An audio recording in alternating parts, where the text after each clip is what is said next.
This podcast is brought to you in part by PNP Games, your online source for everything video games. Visit their website at pnpgames.com or at their 2 retail locations in Winnipeg, Manitoba. Let's get started.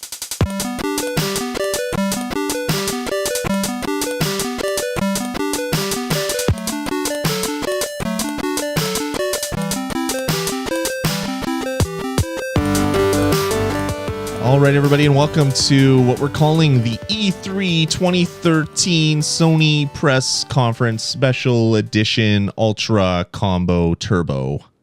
Day 1 DLC. Day 1 DLC. With special Day 1 achievement. As E3 2013! As always, I'm your host, Lloyd Hansen. Joining me, Jeff Ward. We're going to go over the Sony press conference that happened. It was a doozy. It was a gooder. It was really good. We just spent the last hour talking about Microsoft and all the fail that happened and all the good stuff, but mostly all the fail that happened. So let's talk a little bit about Sony 2013. Sony got on stage. They had a lot to prove. Microsoft had put their foot and everybody else's around the boardroom table's foot in their mouth and then tried to put more in it. They were having some serious PR issues, and everybody expected them to come on stage and apologize, address some of the elephants in the room. They neither apologized nor talked about elephants at all. And they kind of left it with a $500 price point for the Xbox One. I'd never seen more fake smiles in my life. Like, you get that guy goes up there, right? And he is smiling really hard, and you have to think that he's up there going, man, I bet a lot of these people hate me. I hate my life. I hate my life, but I like the paycheck. I hate my life. I hate my life, but I like the paycheck. Can one person make a stand and just get away from all that corporate bullshit? Not that Sony is devoid of corporate bullshit, because they had a lot of it here in this press conference, but you know, they didn't screw us around like Microsoft did, so I'm okay with it, you know? Yeah, and I think this is the only time at a press conference, and I've watched most press conferences for the last like 5-10 years, all the ones that you could watch. And I've seen lots of Apple press conferences. This is the only time that something big was announced that there wasn't like cheering. Like, and no one was happy about the $500 price point, which is really, really weird because everybody is always happy about something. There's always someone happy about everything. Well, yeah, I mean, people clapped when it was $5.99 for PS3, you know, 6 or 7 years ago. Yeah, totally. You know, I remember, because you can still find that clip on YouTube. People clap. A lot of people are like, "Oh, you hear a lot of that, but you hear something." Yeah, $4.99. It was yesterday. Pretty people silent. were like, "Huh." There was a couple boos. There was some cheering. I mean, there was cheering. Let's not say that it was completely silent, but it wasn't like everybody happy. There was boos. You could hear boos, which is just unbelievable. Anyway, this isn't Microsoft. This is Sony. Let's get into it. So Sony opened their press conference. Strangely enough, with Vita love. They're like, "Yep, we love the Vita. The Vita's good. The Vita is a strong pillar on our plan moving forward." They said. Like, personally, as an owner, since the day it launched, is really good to hear. The fact that they let off with that means that, hey, guys, listen, we're really trying to work hard here and making that better, you know, that they didn't leave it to the second or third thing. But, right out of the gate, Vita. But of course, Vita is going to be a big thing because every game will be streamable on your Vita that runs on your PlayStation 4, which is going to be really awesome. Yeah, very cool stuff. But when they announced, we have games coming, it's going to be great. And they announced Flower, which is a PSN title. It's going to be ported to Vita. Yep. Dead Nation, God of War collection, essentially. So God of War 1 and 2 will be up-resed and ported to the Vita. They didn't announce anything new there. They announced new games, but not new games. And then they announced The Walking Dead, a new episode. So that was new, called 400 Days. And this takes place 400 days after the zombie outbreak, takes place after season 1 of The Walking Dead, not the TV show, the game. And it's going to be a new game covering the viewpoint of 5 separate people that have been alive for this period of time.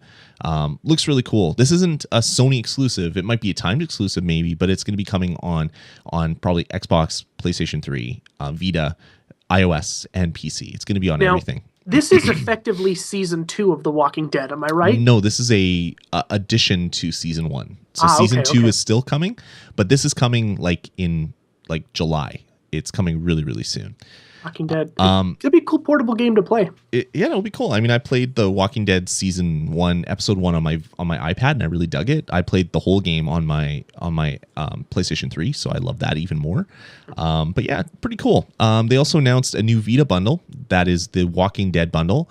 It comes with 400 days and season 1 of the Walking Dead game bundled or already installed on the system, and that'll be coming. And that'll be coming out in August, so just after 400 days comes out. So if you're looking for a Vita and you haven't played 400 days, that might be the way to go and do that. Yeah. What was the price on that Vita, Lloyd? They didn't say, I don't think. Yeah, but they didn't drop the price. No, which is stupid.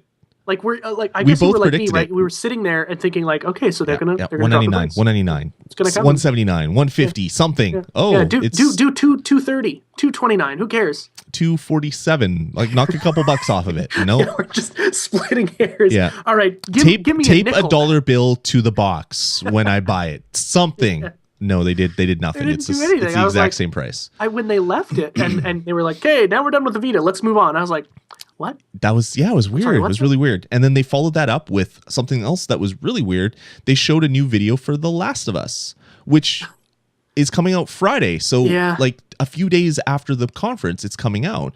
Not that it doesn't deserve it. I cannot wait for this game. It looks stunning. It's been getting 10s out of 10s and 9 out of 10s and 9.5 out of 10s everywhere across the whole internet.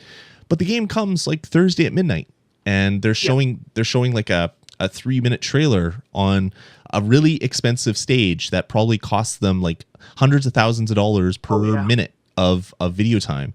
Really bizarre. But anyway, they showed that. Yeah. And my big thing with the Sony thing was it was very big. It was a long, press conference. There was a lot of places to chew the fat. That was one of them. Yeah, exactly. Yeah, they cut the fat. I should say cut the fat. I was going to say they could have chewed it after cutting it, but they had to get rid of it. They had to get rid of it somehow. And then they got into some new stuff. They showed a trailer for Puppeteer, which looks kind of cute. Yeah. Looks neat. They show that paper game. What's the new media molecule paper? A Tearaway. They showed some Tearaway stuff, I believe, around that time. And then they showed a game which I'm interested in hearing more about that I haven't heard much about yet, but it looks really cool. It's from Japan Studio, Sony's Japan Studio studio, and it's called Rain. And it basically you play a ghost, or you're in a ghost world, or ghosty things are happening, or maybe there's nothing to do with ghosts, but it just looks really odd and unique. I read a bit of an interview, like some excerpts from an interview, and the game is basically designed around the feeling of being alone. So you could really see that in the trailer. Like, it was very like moody, and you see like footsteps across the ground as it's raining, and you can actually see the footsteps because it's blocking the rain for a few seconds, and then they fill in. Looks really interesting. I kind of really want to know more about that, but that was it. Teaser. They moved right on to the next thing, which is Beyond Two Souls from Quantic Dream. Yeah, and now we really got a chance to see it, and I'm much more excited now than I was. And I was very excited before. It's not at all what I thought it was. Like, I thought it was going to be like story driven. I thought there's going to be nothing. Basically, like you start the game, and the girl, like Ellen Page, but what's the actual girl in the game called? Is her name Ellen? Can't remember. It might be. I don't think so though. I can't remember. But you basically see her get like taken to like a Jody. Thanks, Sinister, in the chat room. That's really awesome. I love it in the chat room here when we do the shows. It keeps me honest. That's what they're there for. Keeps me honest, and they're my personal Wikipedia. It's awesome. Sinister Wikipedia. That's your last name now, Sinister. You have to change your username. So she basically gets taken away to, I guess, some sort of boarding school, which is medical. It's army in nature, and she basically learns to fight. So she's taking people down. She's jumping on them, and then kind of all hell breaks loose. I don't know. What did you think, Jeff? What did you think of the trailer after that? I really liked it. I thought it showed what the game is going to be like, right? Yeah. Without really ruining it. I think the thing, I was very shocked as well too, because when we saw the first trailer for it, a while back, was it last E3? I think so. I think it might have I been. can't think of any of the time that they showed it. Yeah, but when we saw that, Sinister in the chat room just changed his name to Oh, Sinister yeah, I saw Wikipedia. That's awesome. yeah, and when we saw that trailer, right, it was like, okay, so this is going to be a game where it's probably going to be a lot like Heavy Rain. I didn't Yeah. think that there would be shooting or action in it, and No. if so, be very little. And she grabs like semi-automatic machine guns and shoots people in the face. Yeah, like so- in the first trailer, didn't she like almost commit suicide, like jumping off a bridge or something? Yeah, like I thought she was like maybe talking to some kind of ghost thing, or she had like ESP or something, but that wasn't what that game was showing this time. And I it mean, was like, it's probably there, but Yeah. they're showing another side of the game. Yeah. But yeah, so it's Ellen Page is in it. I mean, like Willem Dafoe, right? That's the other guy yeah, that's in Willem it, Dafoe. Yeah. and it looks exactly like him. So you can't yeah. you can't really not know that is who it is that's in this game. Yeah. And yeah, I mean, it looks really good. It's coming out in November. On PlayStation 3. It looks really amazing. It's an exclusive. It might be something that I pre-order and pick up because it looks really, really good. You know what? It's really, a really Quantic good. Dream game, so I will. Yeah, you know. well, totally. Is it PS4 exclusive? It's PlayStation exclusive. It's coming out on PlayStation 3. It is coming out on PlayStation 3 as well. Yeah, Okay, yeah. That's cool. So, I will be picking it up. No yeah, problem. looks Because it's really Quantic good. Dream, and I just love everything they do, and love him. David Cage, the guy's amazing, but he is a guy that certainly gets off on visuals, you know, which is okay because the stories are really interesting and the game is usually good, but you know, maybe spend a couple weeks less on visuals on Heavy Rain and make it so that you don't have to hold R2 to move around in Heavy Rain. I think the game would be a lot better. That's just me. Yep. Yeah, exactly. The game itself looks really good to be running on the PlayStation 3. So Yes. I'm really, really excited for that. Another one. thing that they're definitely known for, though, right, is just, you know, like Naughty Dog, pushing hardware to the limit. You know? Yep. Totally. I'm sure The Last of Us will play and go, you know, this looks like it should be on the PS4. I think so. From what Yep. I've been seeing, it looks really, really good. Yep. After that one, they showed another PlayStation 3 game. They showed Gran Turismo 6, which is launching on the PlayStation 3 right before the PlayStation 4 finally comes out, I'm sure. It looks Gran Turismo-y. It looks shiny and new, and you could see texture and smoke on the tires, and it looks like a driving game. I haven't played Gran Turismo since like the PlayStation 2 Gran Turismo, or even the me either. PlayStation 1. It's probably the PlayStation 1. I don't think I picked up the PlayStation 2 version because of that like save game deleting bug that happened or whatever. I've been a loyal Forza guy since Forza 2 was bundled with my Xbox 360. when it Yeah, first I love Forza. Forza's really good, but yeah, GT looks really good, really Yeah. good. If you're looking for a driving game, that's probably the one you'll buy. It's got to be solid. I mean, you know, just because I like Forza doesn't mean it's not a good game. Yep. They've all been really, really great games. Yeah, if you like cars, they have them all. All the cars, all your cars belong to them. All the cars ever. So yeah, they showed off Gran Turismo 6. Looks really good, but it's a PlayStation 3 game. So until they show the PlayStation 4 version of Gran Turismo, I'm not going to get so excited. But it looked as good as some of the Forza screens, which is actually really surprising. So since Forza is running on new hardware and this is running on like broken old 8-year-old hardware, looks pretty good. They showed off Batman Arkham Origins, which has already been announced, and we know it's coming. But they said, "Yep, we're getting PlayStation 3 exclusive add-ons." So that's a thing. And then, there was like two, right? Like, oh, you can be the '60s Batman or another Batman. yeah, or another Batman from If that really, I'm sorry, but if you're listening to this and that really drives your purchase, then you're an idiot. There are geeks. There are Batman geeks that really geek out over this stuff. I don't care about skins. Like I could care less about skins, but people really love this. They want to walk around as 60s Batman. I get that. That's fine. But to announce that at your big press conference because it's a PlayStation 3 game and it's exclusive content just on the PlayStation 3, it's like, okay, really? It looks That's weird. silly. It was just silly. But then Sony basically made everything okay. They walked out and they said, here's the PlayStation 4. And they showed a black square. It looks like it's completely square. It's not a cube though. It's like skinny. a rhombus or something. Yeah, it's like you take a cube, squished it down so it's not a cube because it's not perfectly square. Yeah. And then kind of shifted it to the side. It's like a I don't know. It's What did you trapezoid of think? some sort.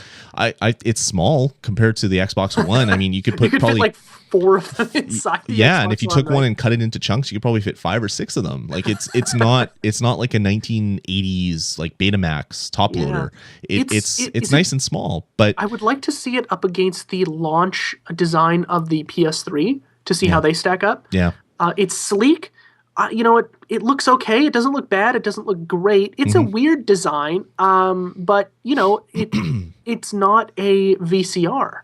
So that's great. Exactly. The interesting thing with this is apparently it's a self-contained unit, so all of the power is right inside of the box. So you just need It's a also plug. very interesting. Yeah. You just need a plug and you plug it in. Microsoft has this huge ass VCR and it has an external power brick. Yeah. It's like, well, what do you need all that space for? Like, what else? Like, is that for all like the NSA and FBI, like supercomputers that are inside there that take your information and upload it? Like, what is that? Deep Blue is actually what what the Xbox One used to be called. Totally. Yeah. Like, I don't know. I love it. I love the size. It's small. I mean, it's a black box, so I don't really care anything else than that, I guess. I mean, it's going to fit in my entertainment center and I don't ever have to look at it again, I guess. And there's also 8. So GameStop is saying there's 8 different bundles, but you can't just buy the machine. You have to buy a bundle. That's 8 different bundles. That's what GameStop does. Yeah. That's what they always do with big console release. They make you buy a crap game, a good game, and some accessories to buy the system. There's probably only one PlayStation 3 bundle. The unit, which will be like 500 gig system. There'll only be one release. They didn't announce multiple SKUs. It's just this is your PlayStation 4. I was also a little bit shocked about that they didn't have like, here's your 500 gig model, here's your 600 gig, here's your 1 terabyte. Yeah. But I'm happy that they didn't do it that way because it makes it a lot less taxing on the consumer to figure out, okay, so should I save up an extra couple $100 because I want the bigger hard drive, or should I just wait and get an expandable hard drive because it does support that? It's a good idea to just say, listen, guys, here it is. Here's what it costs. Come to the store and buy it. Plug it in. You're done. See you later. Thank you. You know? Yeah. Great idea. Yeah, no, I like it. I really like it. Because there was 3, right? There was the 20, the 60, and the 120, right? When they first launched. And then there was an 80 released later, and then a 160, and then a 320. They had different, like every single hard drive SKU that would come from like, I don't know, like whatever manufacturer they were using for their hard drives. Whenever a new hard drive would come out, they would come with a new SKU of the PlayStation 3. Yeah. Which is it's just silly. So bizarre. Like, so bizarre. But yeah, so they announced it and it looks good. It's tiny. There's also some other things that go with the hardware, but we'll talk about that a little bit later. Yeah. So then this old dude came out and started talking about TVs, movies, and music, and about how here at Sony we want to start working together better as a company. We have a music arm, and we have a movie arm, and we have a TV arm, and wouldn't it be good if you could get all that stuff on the device?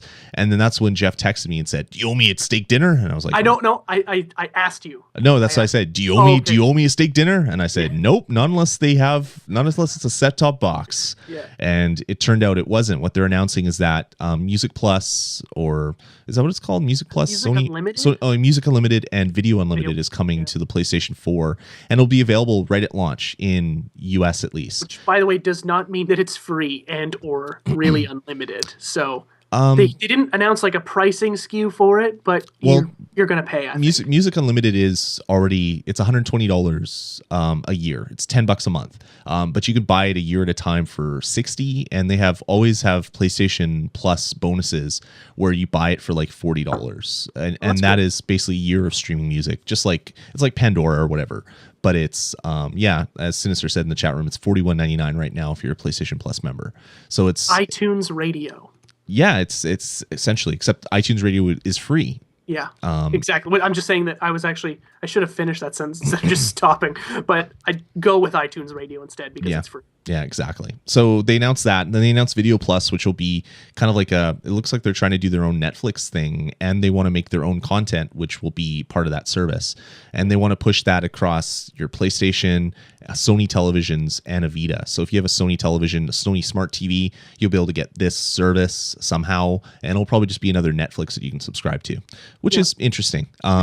not something I would actually subscribe to. One of the things that Sony does right, and they made a point of mentioning this after the fact, is that your Netflix and your Hulu or whatever, all those secondary apps are not going to be behind a paywall like Xbox is. Yeah, Great decision. They stress that because it isn't now, and why would they make it behind a paywall after?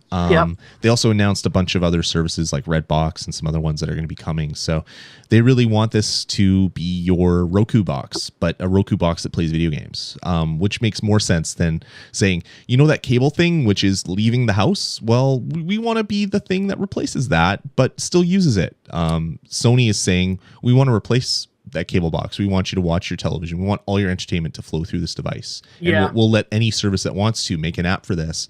But we want you to be using this device to use that app. Certainly a really smart way to think about it, right? I mean, they're also, I'm sure in their heads they're like, listen, we want HDMI 1 as well too. We want to be that position.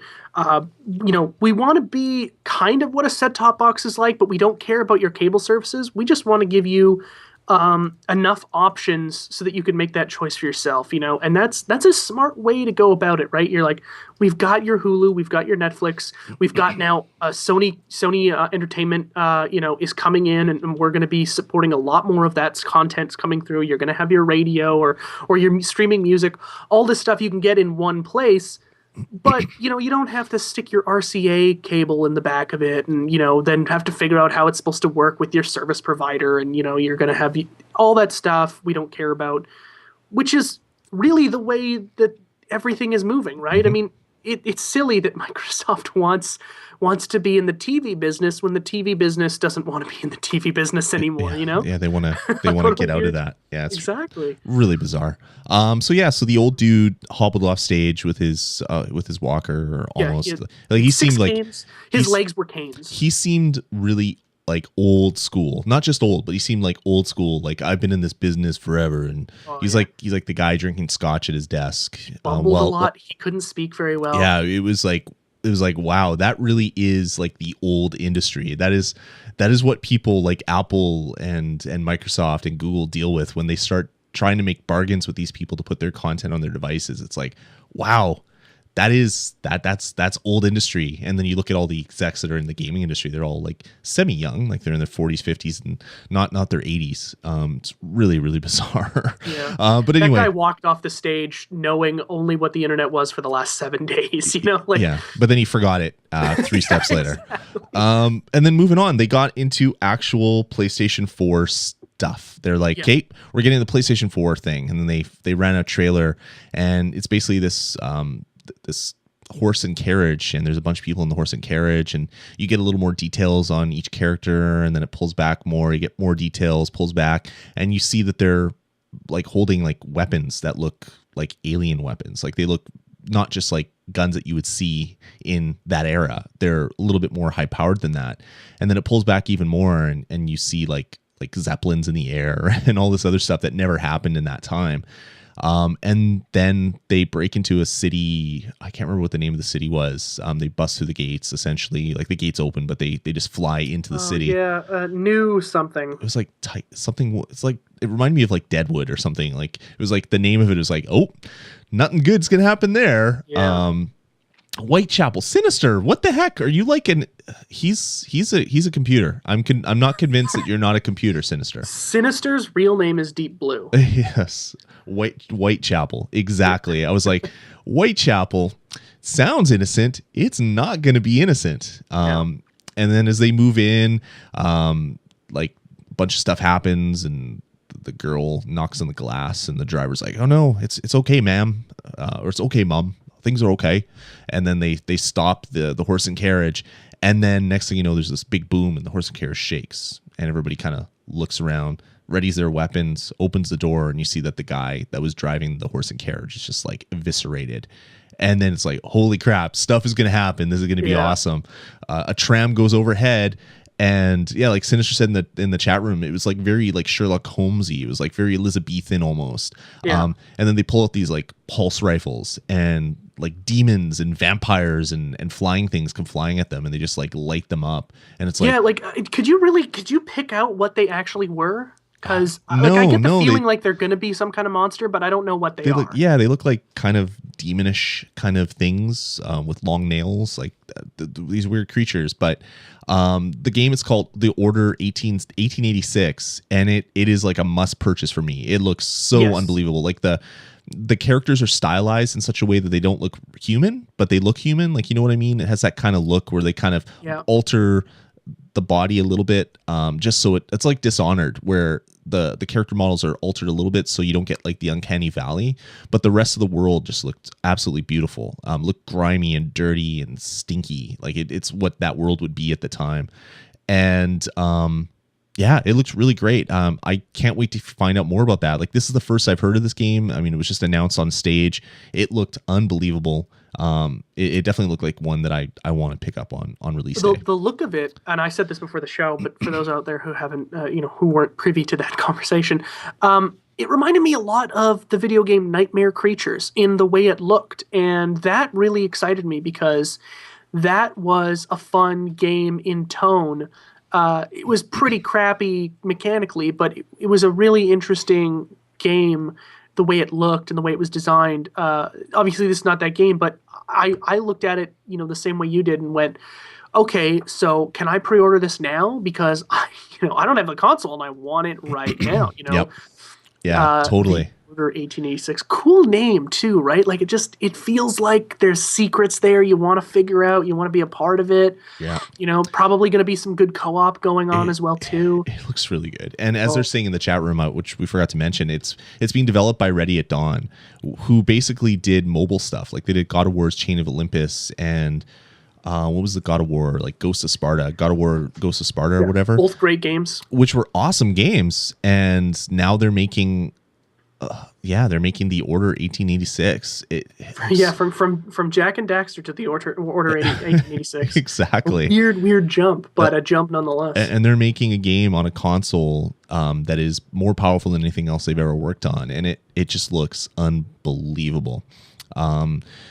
People are saying that's the thing about talent, right? Is that if you are really talented, some extra money is only going to make your product shine more, right? Totally. So it looks, again, we didn't see gameplay, we just saw a trailer, but it was enough to get us talking and enough to get us excited. Yep. And when they released the trailer after, they said it's a Victorian yet futuristic seeming London, and they're using advanced looking steampunk weaponry, which is exactly what it is. Like, it's just everything I love from like pseudo science fiction. It just looks really, really good. I can't wait to play this one. Steampunk is awesome too. Me too. All right, moving on from that, they said, okay, well, let's get into some updates on 4 games that we've previously announced, and they went into some more video on Killzone Shadowfall, which still looks like Killzone kind of. Yeah. You know what? That's actually a game I don't think, because I'm gonna get the PS4 for sure, but it's a game I don't think I'll play. I've never liked Killzone.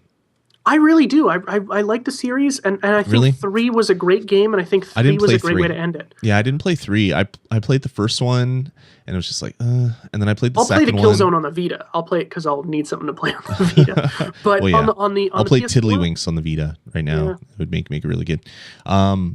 I'm done with it. It's past me, I think. Yeah, exactly. So yeah, Killzone Shadowfall. They showed off Drive Club, and it looks better and better each time that they show this game off. Must have buy on launch. Pretty interesting. Free at launch. Well, we'll get into that for sure. Yeah. But yeah, it's going to be free at launch. Infamous Second Son. They showed off again. More character development of the main character. I love Infamous. I love the first one and the second one. Infamous 2 is the first game I platinumed. Like, I just love that franchise. Yeah. This is so different from those other 2 games, but it's still Infamous. When we first saw the trailer, at the Sony reveal, I was like, but after watching this one today, I was like, those characters are pretty interesting. That sounds cool. It reminds me of something out of like Heroes or something. Like, he uses superhero powers like he's a superhero. Like, at one point he's basically jumping into the electronics, flying out of something on the top of the roof, and then flying around like a Superman or whatever. And it's like, wow, I really, really, really want that. I want this game.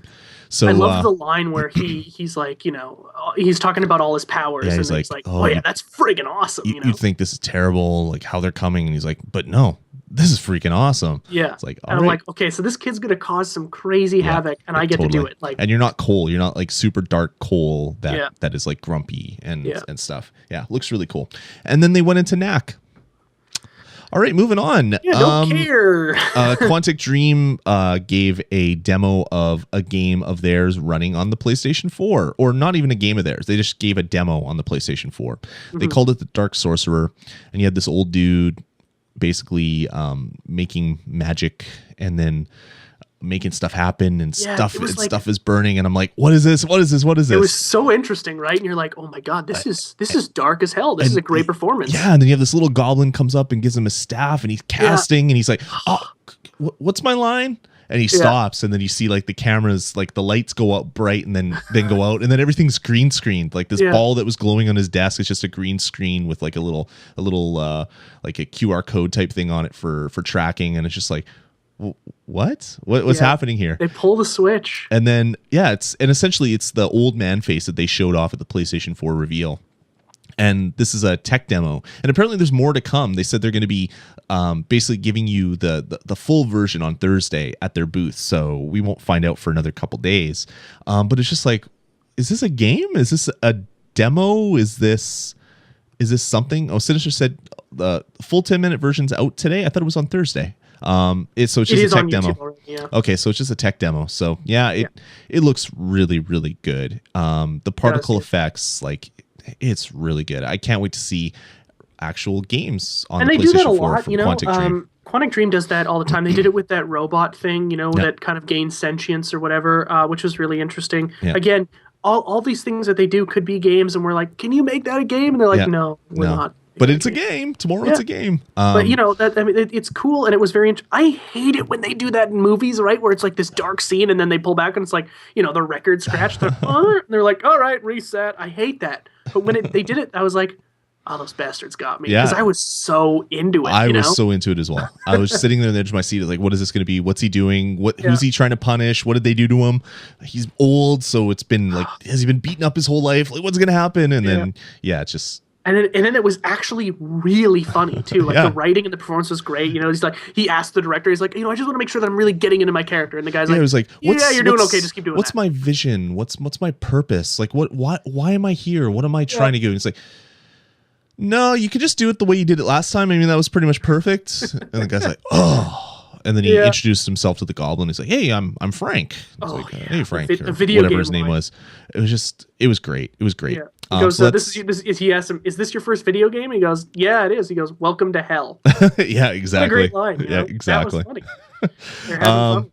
So they showed that, and it was really awesome. And then Sony went to their indie stuff. But they really came out gangbusters for indie as well too. They basically showed off Super Giants. They're the guys that made Bastion, which is an amazing game. If you haven't played Bastion, get it on whatever platform you have. If you have an iPad, get it on iPad. It's phenomenal. Get it on Steam. Whatever. It looks really, really good. But they showed off their new game, which is Transistor, which looks pretty fantastic. It's just this weird mesh of genres, which is what Supergiant does, I guess. They showed this really great trailer. Hard to describe what exactly this game is going to be because they showed so many different things. But then they pulled back and they basically said, well, why did you guys make a game for here? And he's like, well, first off, Sony allows us to self-publish our games. And the audience went absolutely like crazy. They went absolutely insane because, well, that's one of the things that Microsoft said they would never do. That it has all games submitted to Xbox One have to go through a publisher, and then they have to be approved, and it has to be a publisher that we approve of. And Sony's basically saying to these indies, it's like, no, we like your game. If you want to publish it, go ahead, and you get X number of dollars for your sale, and we get a small cut off the top. So they showed that one off. And then they had like 8 individual indies come out and show off their game, and because they had 8 screens, I think it was 8, maybe it was 7. So you had games like Don't Starve, Mercenary Kings. You had the Octodad Dadliest Catch game. That game looks awesome. Octodad just reminds me. It's like that. What's that running game like Queerop or whatever? Queertop. QOP. Yeah. It looks just like that, except you're an octopus, and I guess you move your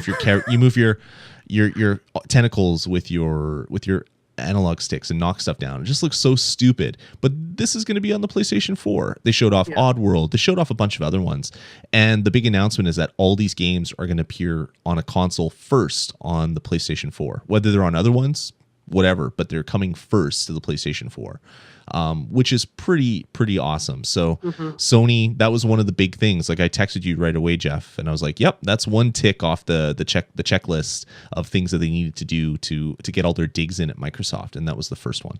Yeah. After they showed off so much indie stuff, one of many ticks. Exactly. After the indie stuff, they went right into Square Enix, which is kind of bizarre. They're as far from indie as you could possibly get, although they probably have as much money as some indie studios now. Oh yeah, because they're not doing so good. Yeah, I'm happy that they didn't bring out that man who was old as time itself again. He could have joined his other old buddy. They could have. I'm sure he's actually dead. They could have went and played some shuffleboard in the backstage. It would have been great.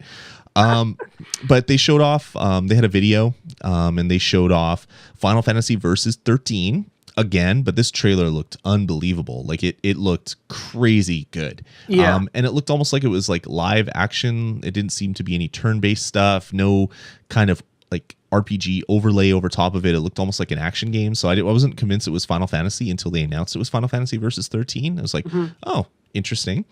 Then they had another video, and the guy's like, you know what? We've done so much work on this one. We're not calling it Final Fantasy Versus 13 anymore. We're calling it.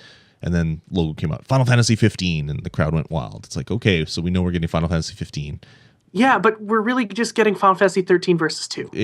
Yeah. Which is, I guess, okay, but like, I don't understand. It's bizarre.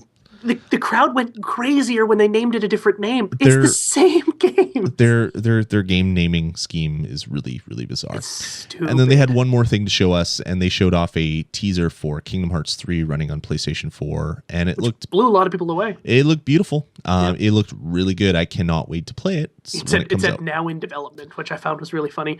Carly was in the other room, and I was watching it on the couch, and I was like, oh, they've got a Final Fantasy trailer, and she came and watched it, and she's like, after it was done, she stood up, started walking, and she's like, I'm really... She said, call me when Kingdom Hearts 3 is announced. I'm like, get back here. That's I think this is it. I don't play that game, but I'm like, that looks really familiar. It's at Disney. That's got to be Kingdom Hearts. Yeah, Kingdom Hearts. Oh, I can't wait. But then when she saw now in development, she was like, oh. It'll be 5 years out. If you're lucky. Exactly. All right, moving on. Square Enix got off the stage, or the videos got off the screens, and you had some Activision. You had some Ubisoft come out. So you had first an AC3 demo, Assassin's Creed 4, Black Flag. They had a demo of that, and looked great. Like they showed a jungle scene and walking through an environment and talking to people and blending in. And then they got on a ship and they're getting into the naval battles and looked really good. And then the demo froze, and it froze numerous times in this demo. Or just paused for a few seconds, and I'm like, is that my stream acting up? Like, is the stream going away? And then the camera would pull out, and it's like, oh, okay, so it didn't stop. Okay, that's weird. And then you pick up from where you left off, and then finally at the end, it just absolutely stopped, and I felt so bad for the guy. Like you could just see his head just kind of bow in, like it's like he gave up life. Because there was obviously more for him to play, right? I straight up accused him of like, oh, this guy's playing pre-recorded gameplay. Yeah. Not that I gave a damn either way. I'm not going to play this game. Yeah. But then you were like, no, I think it's just pausing because you can still hear the music. And I was like, ugh. Yeah, the music's in the background. It's just the action wasn't happening. So poor guy. Yeah, I felt really bad for him. And that wasn't the only demo snafu in this show, and it's almost near the end, which is really weird. So after Assassin's Creed 4 Black Flag, they had Watch Dogs came out for another demo of Watch Dogs. I'm tired of looking at this game already. I want it. I want it, but I'm tired of looking at it. I'm not. They could show me little bits here and there every day, and I'd be entirely happy about it. It looks really good. So they showed off another Watch Dogs thing. They had a bigger one at the Ubisoft presser. They showed some really good stuff about Watch Dogs. They showed the kind of like the mobile interactions. They had some in this one. They had someone on a tablet send in. What did they send in? They basically stopped like traffic or something. Was that what it was? Or I can't remember what they did. Or was it no? I'm confused now. I saw Watch Dogs in like 4 different times during E3. They showed a lot of it. Getting all my demos mixed up. In this one, they showed the guy who he's in the car and he stops the car and there's a bunch of police driving around. And that's right. They didn't show mobile in this one. They showed mobile in the actual Ubisoft one where they had a guy on a mobile one basically destroying cars by making those concrete pillars pop up and all this stuff. He does go get his friend and like I like it when he goes into that cafe, right? And he looks at the TV and like he's on the TV and this guy notices him and he's like, "Oh, I'm gonna go and call the cops," and he does. 911. And the guy, like your character, the guy comes up behind him and just like rips the phone out of his hand and whips it down. Yeah. Yeah, that was great. It was hilarious. Watchdog looks really good, but we've seen it before, so it wasn't like, oh my god, what is this thing? I mean, we know what it is. It looks beautiful. I can't wait to play it. I will play it on current gen hardware, though. Yeah, I think I'll play it on current gen as well. I might even pick it up on the Wii U because it's going to support the Wii U. I don't know. I don't know what I'm going to play it on. Probably PlayStation 3 though.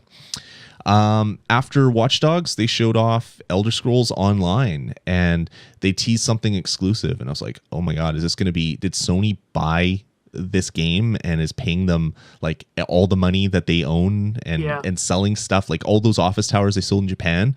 Did they sell them to give for this game? Which would have been like, you know, just huge, right? We have the console exclusivity to this game. It would have been crazy huge. But they showed off the game and it looks fantastic. Save Tamriel, do all the fun stuff, play whatever class you want. Looks great. I can't wait for this one.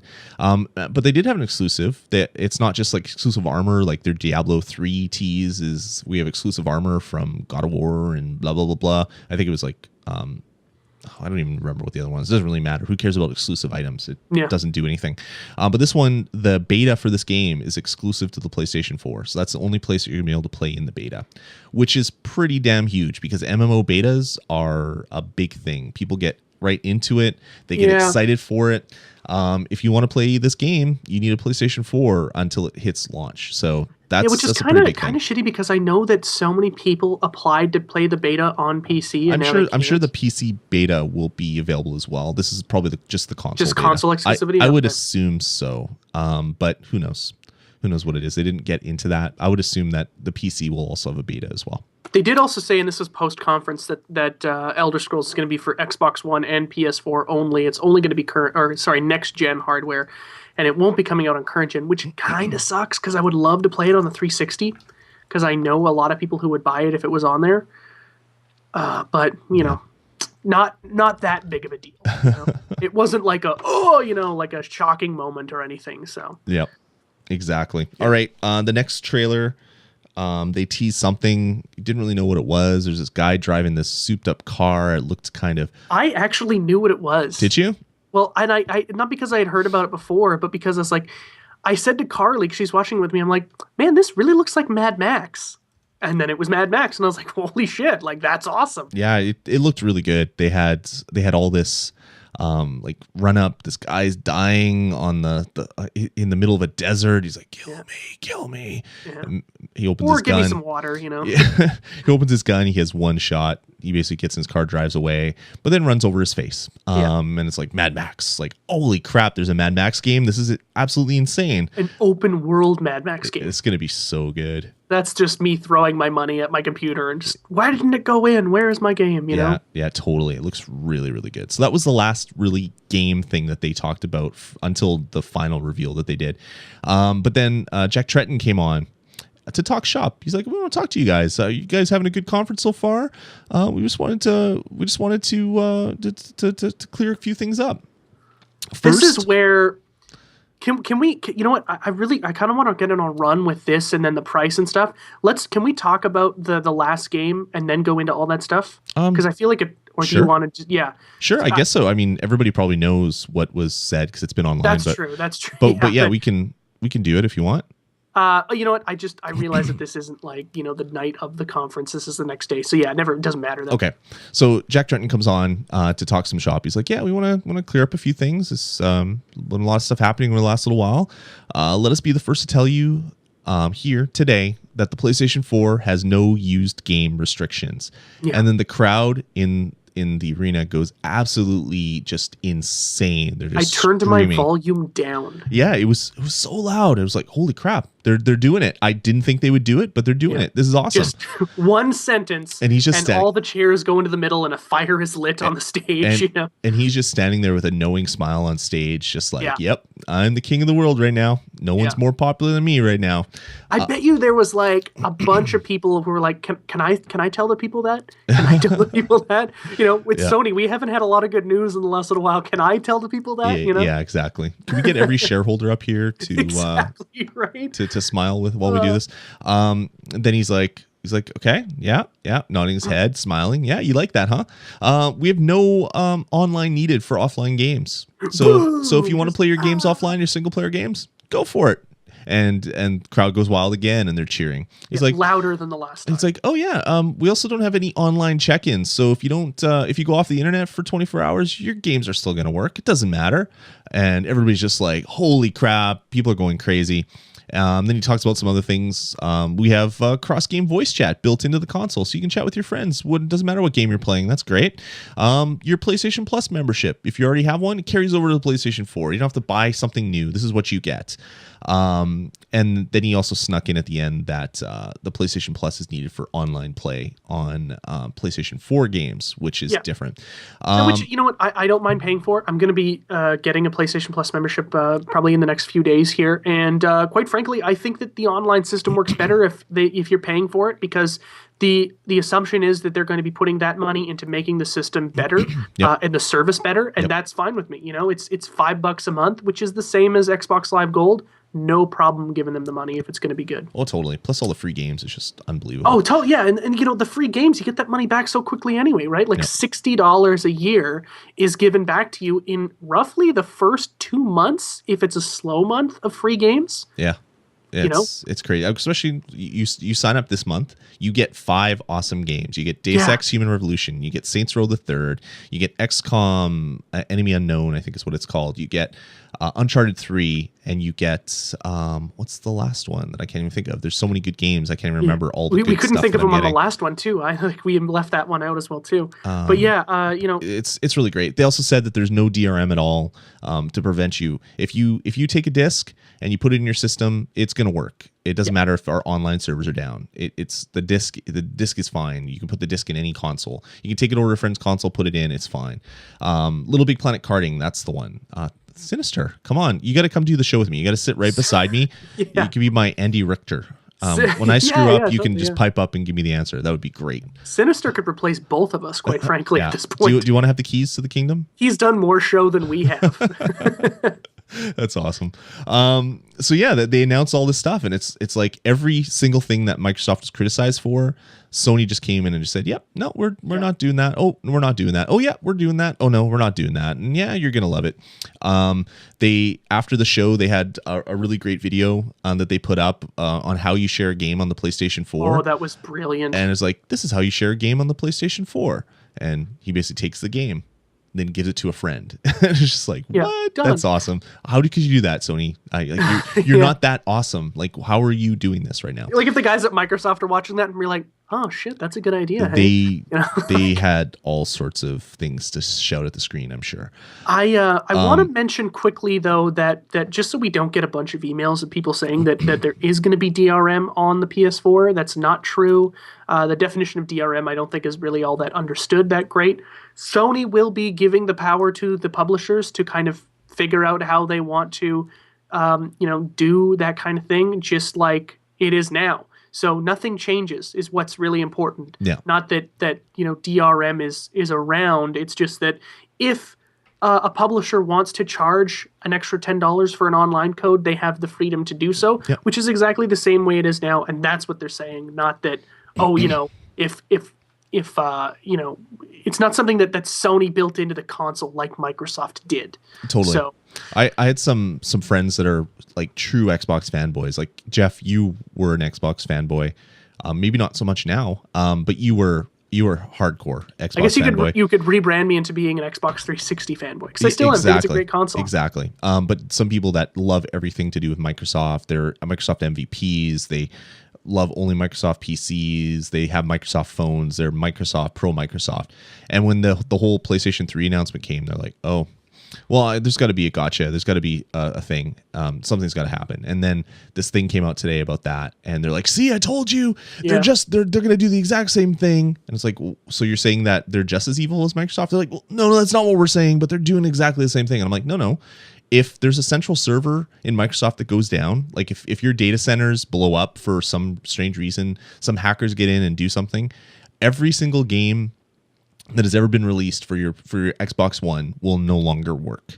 Yeah. If the PlayStation 4 has like a catastrophic failure where PlayStation Network goes down, certain games may not work properly. If you have an online account, if you need to sign into Origin, if you need to sign into Uplay, maybe some of that stuff won't work. You might not be able to get online and play multiplayer games. Mm-hmm. But if I take a PlayStation 4 disc, it doesn't matter which PlayStation 4 disc it is, and put it in my console, it's not going to say it's already registered on another console. Yeah. That's what Microsoft DRM is. The game is basically just a transport of data. There's a unique code burned into the disk. When you put it in your console, it registers that serial number with your account. That serial numbered game can only ever be usable on that console unless you do the asset transfer. On PlayStation 4, it's just like it is now. You go to a garage sale, you go to a used game shop, you pick up a disc, you put it in. It'll work. There might be some parts that won't work. Maybe the whole thing won't work, depending on how evil the publishers are. You might need like if you're playing an MMO, if they've already used the MMO code to create the account, you may need to buy another account. You may need to buy the online pass, but it's no different than what it is today on your consoles that you own right now. So I had to talk my friend off the crazy ledge, and he finally agreed with me. He's like, okay, yeah, well, maybe it's not perfect, or maybe it's not that much different, or it's not what Xbox is doing, but it's not perfect either. It's like, well, it's what we have now. I mean, publishers can do what they want. You should have him on the show this Friday, because I would really love to hear why he thinks that anything about the Xbox One is good. Sure, I'll ping him on Twitter. I don't think I've never talked to him. I don't know if he's a 12-year-old boy or if he's some 6-year-old woman, but I will. I'll ping him and see if he wants to come join us. Because he represents a viewpoint that I just don't understand, and I would love to just kind of pick his brain about, like, what do you... I understand being a fan of something. I am a fan of the Xbox 360. I love it. I think fanboy is a little harsh, because I don't get fanatic about it. You know, like, I would rather play a game on the 360 for a few reasons. One, I love achievements. Most of my friends are on there. I like the controller better, and I just prefer to play the game on there. But there's a ton of things wrong with it, and I love pointing them out. I think it was just kind of like my preference for that generation, right? For this one, I am an MLB fanboy. Yeah, that's for sure in the chat room. For this one, Microsoft did such a poor job of explaining why they think these tenets are important in this new generation and why we should accept them, that it almost made me look bad upon how good the last generation was. You know, I look at it and go, I can't believe I trusted these guys. You know, like, you feel betrayed almost. Totally. Yeah. Anyway, this is about Sony, so I'll stop there. Yeah, totally. No, pretty much everything that Xbox, Microsoft did wrong, Sony has basically said, no, we're not doing that. We're doing it right. Yeah. Really good. And even today, they announced a couple other things. The PlayStation 4 is region free, so you can buy a game from Japan and put it in your console, and it will work. Amazing. Which no consoles for like the last 2 generations have done. I mean, they've always no DVD player does. No Blu-ray player does. You know, this might be the first media player to do that ever. Yeah. Well, I'm sure probably Blu-ray discs would still be media locked, region locked, because that's part of the Blu-ray spec. Yeah. But games aren't region locked, which is pretty cool. And the hard drives. Was there region locks or any kind of lock hardware wise on VHS back in the day? Like, no. I remember that. No. That's a digital thing. They couldn't do that. They had technical region locks on N64 cartridges. A few of them had the fins on the side. Yep. They also console. had on VHS and stuff. They had like macrovision protection, which is more for just so you couldn't copy it. That was about the only protection that they really had. But yeah, no region locks, and they also announced that you can replace the hard drive yourself, so you don't have to buy an expensive hard drive replacement. You can buy any old off-the-shelf hard drive that would run in your laptop. Take out the old one, put the new one in, just like you can on the PlayStation 3, or at least you can on the old one. I don't know if the new Slim allows you to do that. I haven't looked into that. Which is also really great and really good at them. 500 gigabyte hard drive built in, pretty beefy. A lot of your games are going to be more because it's on a Blu-ray disc. You don't have a lot of games that are less than 8 gigabytes, and those are very few and far between nowadays. Yep. But expandable is fantastic. You put a terabyte in there, you're set for a while. Also, I don't know if they've said yet or not, but that really all depends on if you need more hard drive space. Depends on if mandatory game installs or something they're going to be doing, because they have it on the PS3. It does take up space, Yeah, but that's not for any kind of other purpose other than and it's not that bad. I mean, most No. games it's only a few gigs here and there. We'll see. I mean, I'm downloading Uncharted 3 right now, and it's 40 gigs. You download a couple games like that, and if your bandwidth doesn't go into overage and your internet gets shut off, maybe you'll start running out of space on that. All right, so that's kind of all the big announcements, which kind of blew the doors off the place. Like, I think the only way Jack Tretton could have made it more directed at Microsoft is if he had like the printout of the PR piece right there on stage. Yeah, And went, if he made we're not doing the that. Xbox slide and then had their stuff come right beside it. Which would have been brilliant. I would have loved it. a master. I said this to you, while we were watching it. I'm like, this is a master stroke. Yeah. They are going and systematically dismantling everything that Microsoft has dug their heels in about. They're like, not doing that, not doing that, not doing that, not doing that. Give me my money. The amount of people. And then they announced the price. That was the final stroke. I was about to get into Bungie because I totally forgot about that. Then they announced. Well, actually, the price came after the game. Did it after Bungie? It did. It was like the last thing they did. Oh, okay. I thought it was stuff. before. Oh no, that's right. I guess that's right. They had Bungie first. Yeah.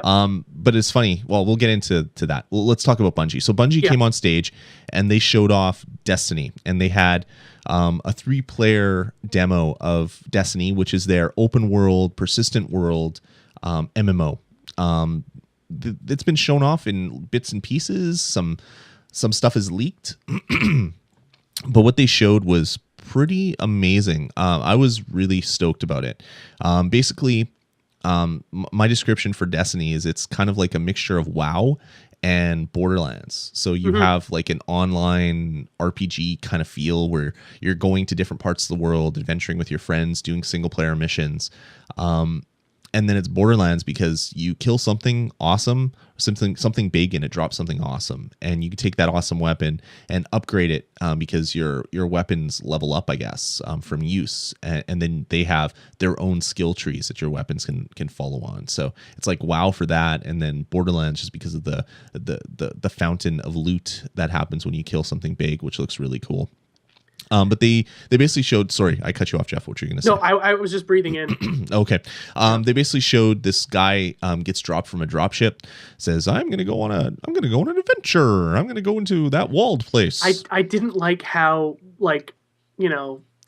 Magoo they were about it. That's his voice. I've heard him on Is it podcasts. really? I've heard him on podcasts, and that's how he it was does it. very annoying. Like, I'm gonna do this, and like. What are you putting on, guy? Like, it's a game. It was just awesome. It's gonna be mature rated. Can you be an adult about it?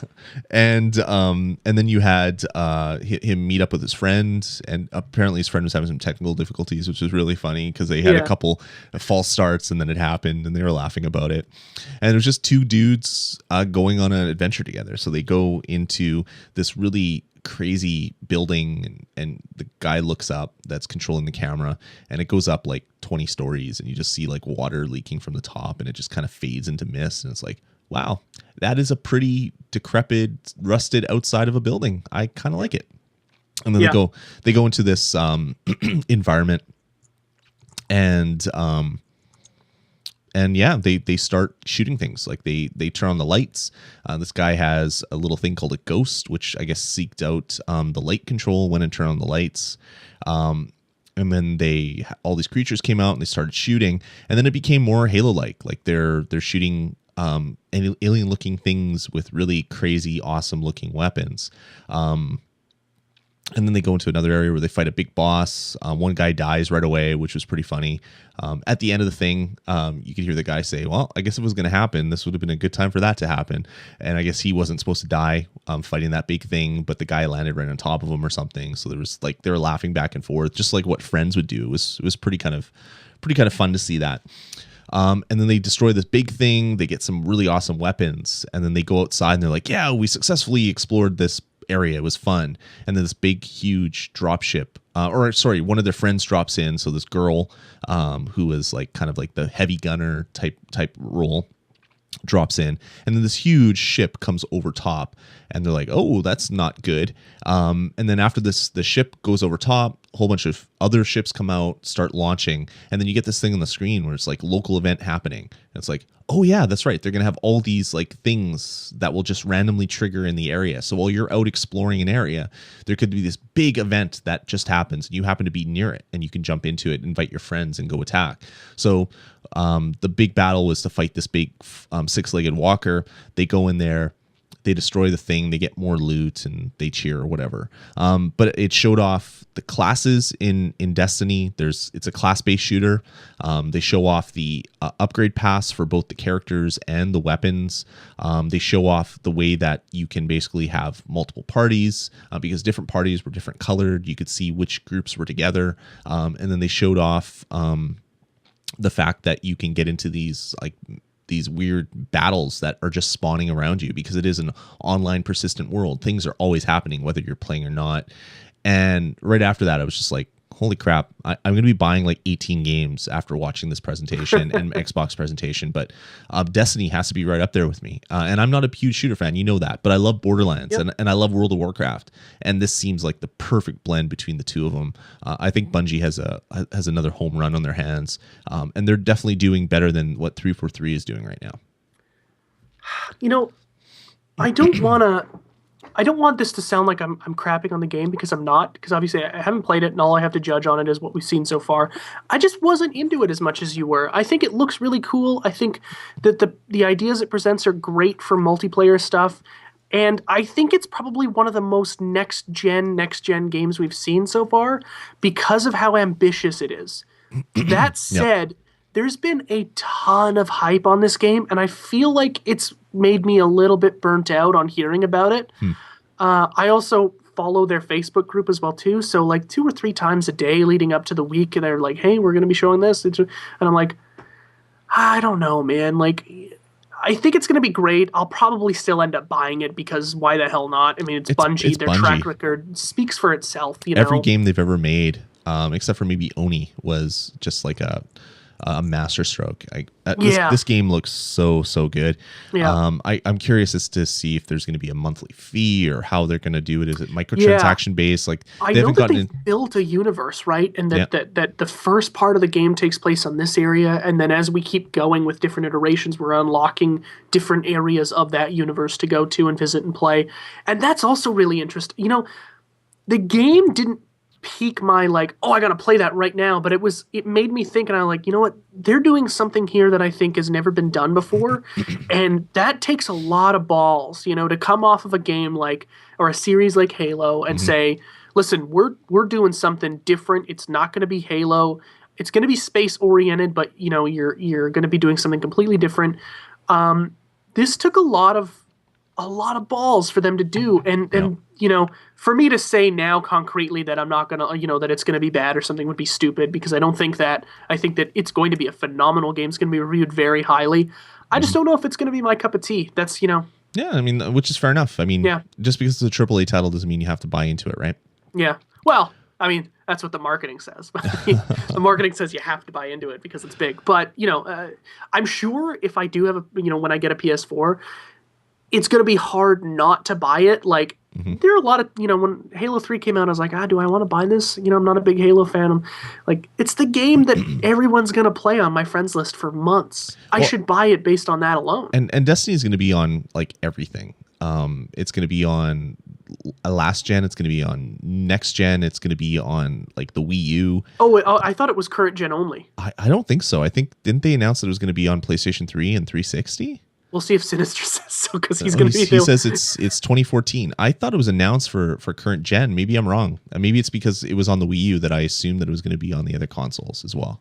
Yeah. Yeah, but I mean, it's gonna be, a lot of people are gonna be playing it. Yes, it's gonna be huge. So yeah, it's gonna be good. I can't wait. It makes me really happy watching that. Will it compete with Call of Duty? Something has to. Eventually, something has to. You know, is Titanfall gonna do it? I don't know. Is Battlefield 4 gonna do it? I don't know. Yeah, I don't know. I don't think nothing can compete with Call of Duty if it's released in the same time. So I went to the Destiny website and I went to pre-order, and I can pre-order PlayStation 3, Xbox 360, and the PlayStation 4 and the Xbox One pre-order is coming soon. Oh, great! And they don't have Wii U up there, which is weird. I was sure it was announced for the Wii U. Interesting. I'll probably pick it up for the 360 then. Yeah, I mean, if that's where your friends are, I mean, that would be where you play. I'll probably get the PlayStation 3, or maybe the next gen. Who knows? Who knows what I'll be doing? Because if it's not coming out to next year, I got a lot of time to plan for that. Yeah. So this is the part of the press conference where, you know, this demo was like 12 minutes long or something, and I'm sitting there. I had a really long day. I did a lot of work. I was up super early. Didn't get a lot of sleep. You're watching the Blue Jays game. Yeah. I'm, and I'm starting to fade, and I'm like, oh, okay, guys, can you end it now, please? Because I'm tired. I want to go to sleep. And then they come out back on stage, and I'm about to turn it off because it's going to be the end. And I'm like, I don't know if they have anything else to say. And they announce the price, and I immediately get the second wind.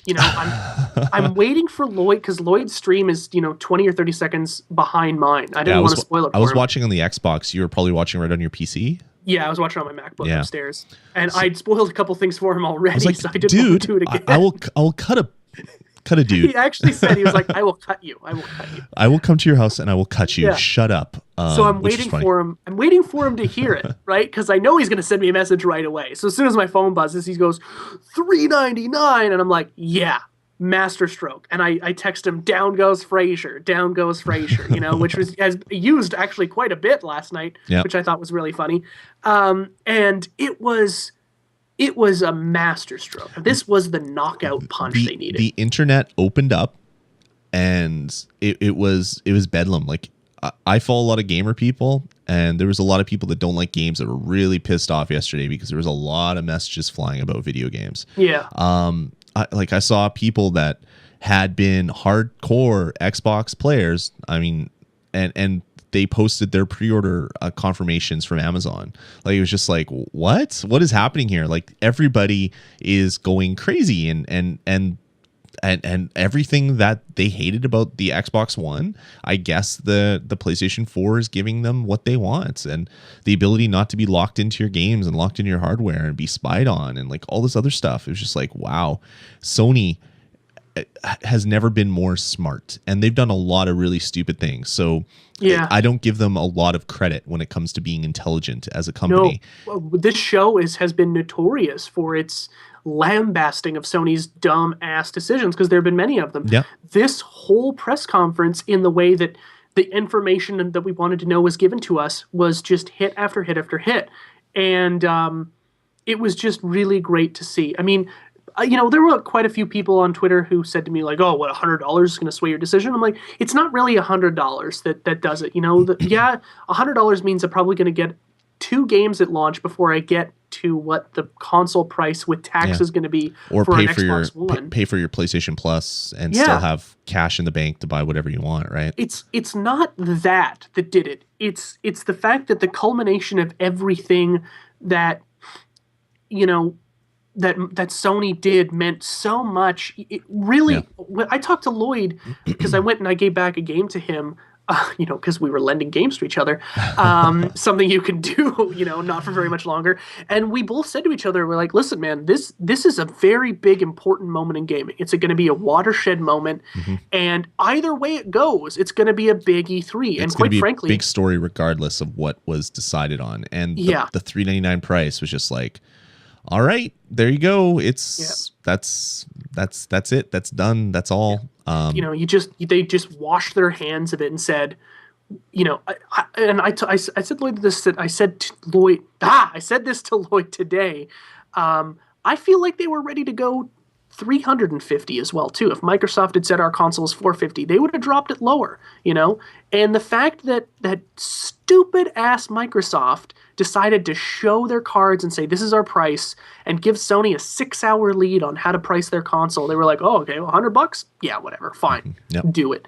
Because you're going to buy more games, we're going to get a bunch more people at launch, you know. Just the only thing PR. they did Yeah, the PR alone is worth millions, you know, just to say that, hey, we're working for you guys here, you know. You want to watch TV, that's okay too, but we're here for gamers. And the thing is, I mean, we talked about it, and people kind of know my feelings. Like the thing that Microsoft did that insulted me is they didn't respect me as a gamer. They respected me as a wallet with money to take. The only people that they respected were the publishers and the game developers, which they should respect, but they should be treating every single customer that would be buying their product as someone that they should be trying to impress. And Microsoft, they're being Microsoft. Like, as I said, I've been through many iterations of Microsoft in my business, in my day job, working with them, seeing the arrogance that comes from certain departments, and then seeing this like crazy ragtag crew make this Xbox, and next thing you know, the Xbox 360 is just this huge success, and then you see the Microsoft arrogance kind of slip in and take over, like the indie awesomeness that was the Xbox group, and it's just like, what? How could you let this happen? Like, you had Xbox, the first one, which was just a bunch of people got together, made something that they were calling the DirectX box because they didn't have a good name for it. It was launched as the Xbox. It became this huge success, not as big as it could have been, but it was a huge success as far as just inventing this thing. The 360 took over like the winner spot. They were number one on the platform, over top the PlayStation 3, which is just like, what did you do? You like unthroned the king, and then Cinderella story. And then this happens. Like the Microsoft arrogance seeps into it. The same company that would stand on stage and say, well, the Apple, they're making a phone. No one's going to buy that thing. Who needs a tablet? I mean, we made a tablet 10 years ago. It didn't sell. Like they don't have future vision. They have, how can we make deals with content partners or people right now to make the most money, which I guess is good for a corporation, but they're not really doing so good.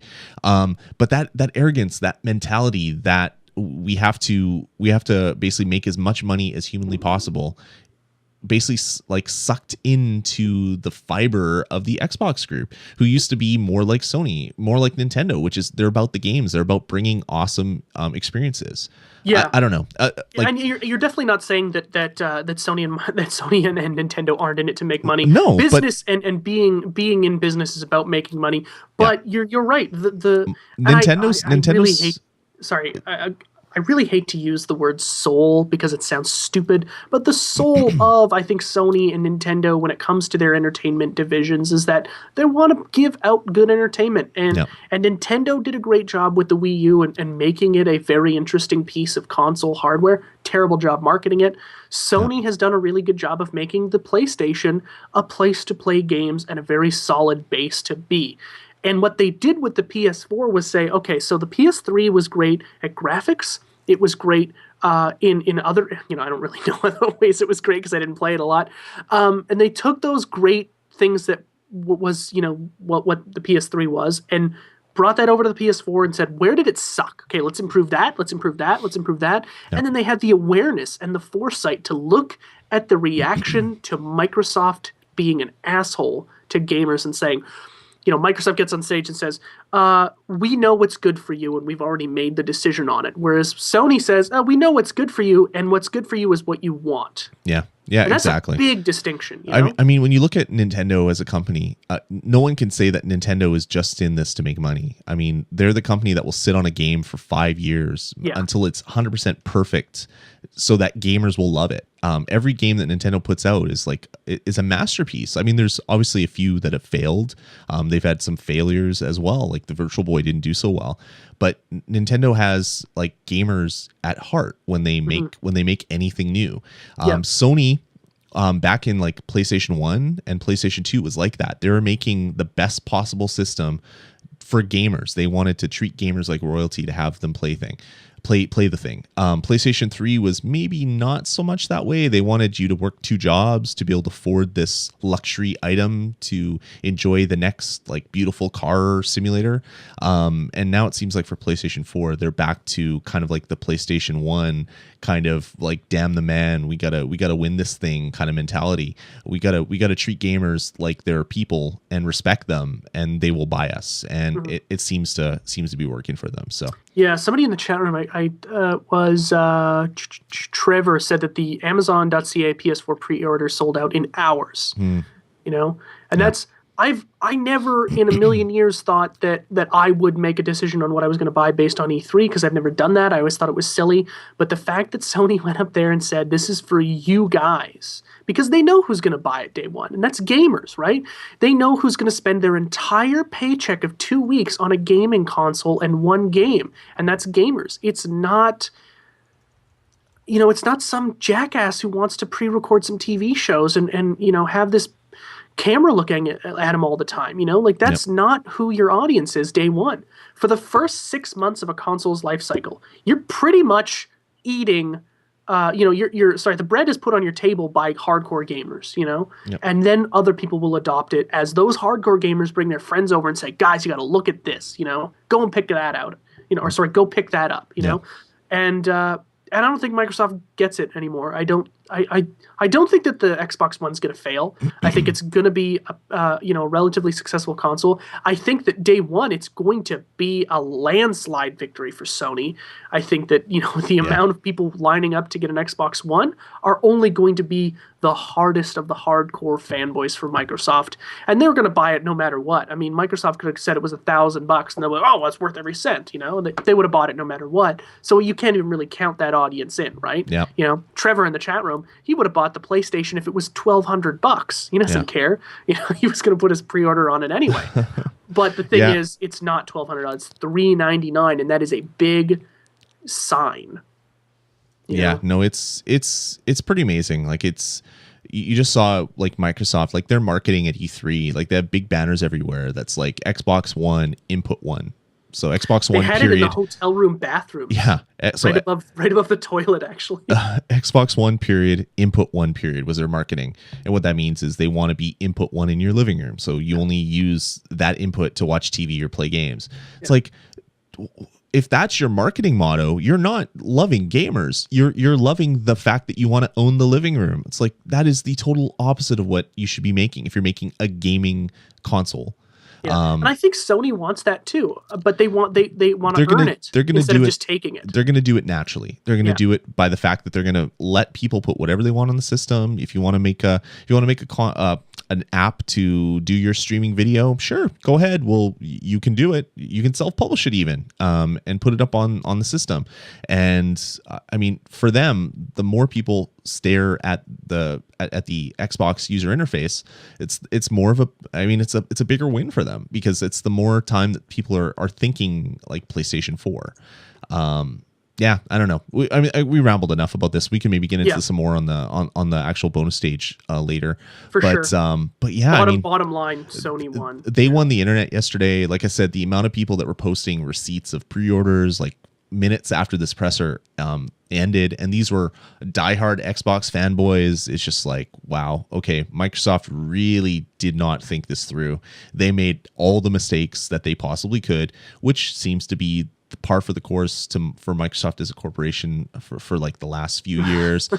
So I mean, I guess if you're a betting man, you could have looked at Microsoft as a company and kind of expect something stupid like this to happen, and you would have made money. And it's a shame, really. It really is a shame, because if you ask me today, Jeff, should I buy a 360? My answer is yes. It's a great service, a great console. I don't think there's anything wrong with it. Should you buy an Xbox One? No, you're an idiot if you do.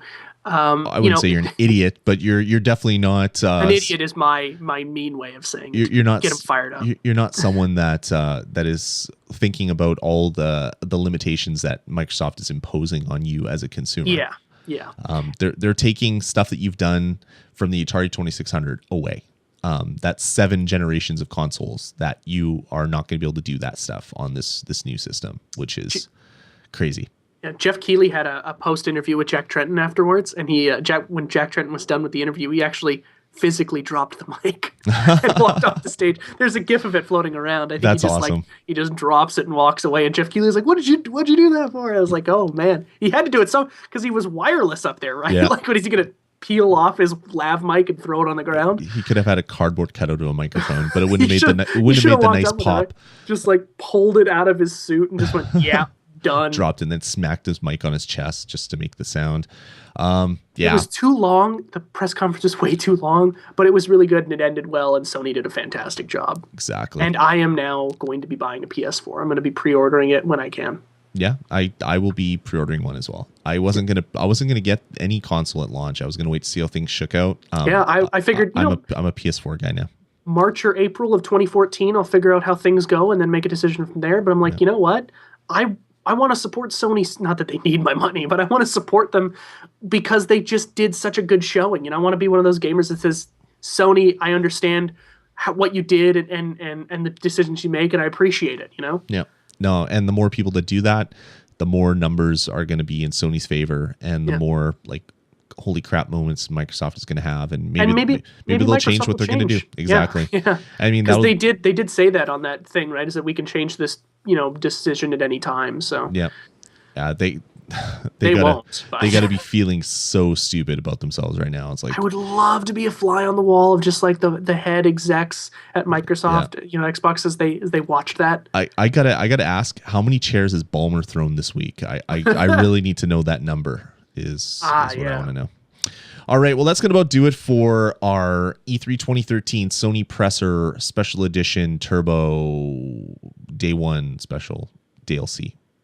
I can't Digital remember. only.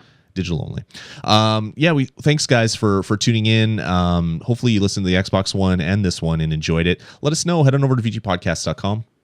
You can email us vgpodcast@gmail.com or call our voicemail line, which is area code 505 VG Podcasts. I can barely talk. I'm so excited. I need to go see if Uncharted is finished downloading so I can jump into Uncharted 3 right now. I'm gonna play my Xbox for a little bit tonight before I go to sleep. Nice, Jeff. Nice. It's still a great console. All right, guys, take it easy, and we'll be back later this week with a full bonus stage on Friday. We'll see how that goes. We might need to postpone it a little bit. We might not be recording right at 10 o'clock, Jeff, because of some stuff that's happening here. But I'll let you know later in the week. But we will be having another bonus stage out this week. So take it easy, guys. We'll talk soon. See ya. Let's get started.